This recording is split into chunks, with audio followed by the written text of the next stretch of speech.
চালানো, মাস্তানি গুন্ডামি করা, প্রভাব প্রতিপত্তি দেখানো, যে কাউকে দুর্বল পেয়ে তার উপরে চড়াও হওয়া, কাউকে ঠকিয়ে নিজের কাজ সিদ্ধ করা, এই মানুষের প্রতি জুলুম অবিচার, এটার শাস্তি আল্লাহ তাআলা দুনিয়াতে দেন।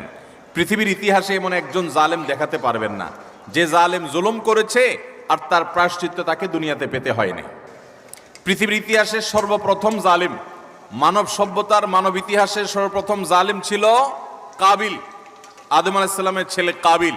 সে জুলুম করেছে নিজের আপন ভাই হাবিলের প্রতি। আল্লাহ তাআলা তার মুখ সম্মোচন করে দিয়েছেন, তাকে অপমান অপদস্থ করেছেন, তার এই কুকর্ম আল্লাহ তাআলা ফাঁস করে দিয়েছেন। এটি ছিল আল্লাহর পক্ষ থেকে তার জন্য দুনিয়ার শাস্তি, আখিরাতের শাস্তি তো আছেই। পৃথিবীর ইতিহাসে বহু জালেম গিয়েছে, নমরুদ জুলুম করেছে, আবু জাহাল জুলুম করেছে, উতবা সাহেবা জুলুম করেছে, অনেক পরাশক্তি জুলুম করেছে।